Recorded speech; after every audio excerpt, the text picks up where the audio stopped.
The intent of the play was to be very, very intimate. Because film is more inherently intimate, we could comfortably expand the story out to reveal things that were talked about in the play but weren't exactly shown.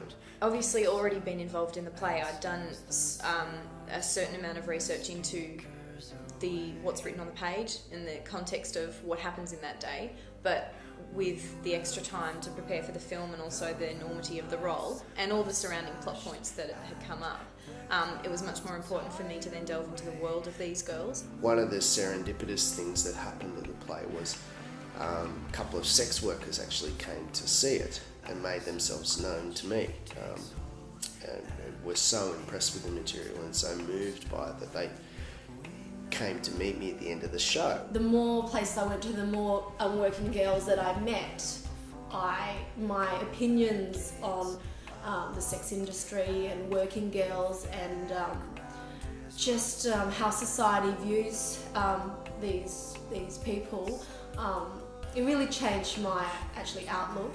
Whenever we needed something to make a plot arc more solid or substantial, we just asked real sex workers or real people to embellish it with their true stories. Playing a brothel madam, well, that's the title. She's a businesswoman. And you run a business like any other business. Well, preparation's it's a very internal thing. Making sure I believe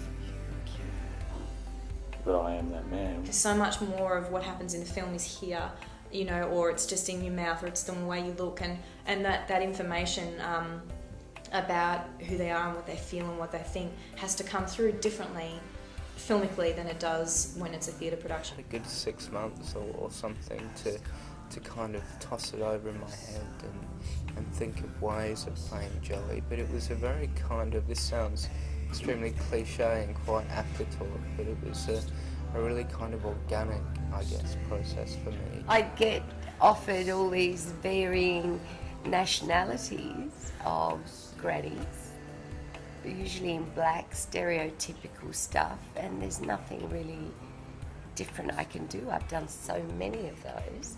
And this happened because, you know, the director, Jay, was here in my restaurant and went on about, you know, what would it take? And I said, oh, maybe a 60-year-old prostitute. And lo and behold, he came up with a madam, and this is how it happened, and I'm glad it did. So it was really well written, and also it was quite a different role for me. I've never played a priest before, so that was exciting. The only other things that were added to the story were deeper truths. You know, we wanted to, once we knew we had a green light for a film especially, and we banged out 5 drafts in 5 months,